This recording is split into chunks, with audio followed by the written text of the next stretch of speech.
அவர் இலங்கையினுடைய முழு வரலாற்று பின்னணியோடும் அதை சொல்கிறார். அதாவது 2500 ஆண்டு கால சிங்கள பௌத்த வரலாற்றின் பேரில் இருந்தவர் சொல்றார். இதுதான் அவருடைய பிரதானமான செய்தி. முதலாவது, அவர் தேசம் என்று சொல்கிறார், நாடு என்று சொல்கிறார், அரசு என்று சொல்கிறார்,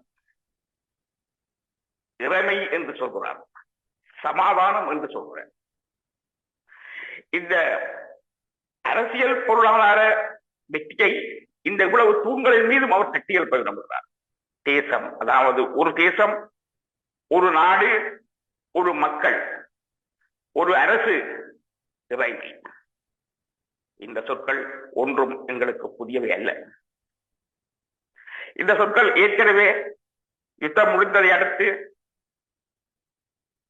மஹிந்த ராஜபக்ச சொல்லிய வார்த்தைகள் தான். ஒரு நாடு, ஒரு மக்கள், ஒரு தேசம்.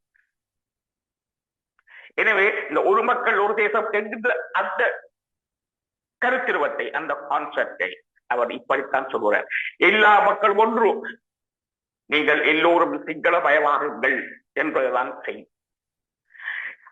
எஸ்டாப்ளிஷ் பண்ணப்பட்டிருக்கின்ற, அதாவது ராணுவ வெற்றியினால் ஸ்தாபிக்கப்பட்டிருக்கின்ற, அரச யந்திரத்தினால் ஸ்தாபிக்கப்பட்டிருக்கின்ற, கருத்துருவங்களினாலும் மீடியாக்களினாலும் வெளி அரசுகளின் துணையினாலும் ஸ்தாபிக்கப்பட்டிருக்கின்ற அந்த சிங்கள பௌத்த இனவாதத்தை எல்லோரும் ஏற்றுக்கொள்ளுங்கள், அதுதான் சொல் மக்கள் என்பது. எனவே இந்த முழு அளவில் ஏனைய மக்களுடைய உரிமைகளை மறுக்கின்ற ஒரு மறுப்பைத்தான் அவர் தேசியம் என்று சொல்கிறார்.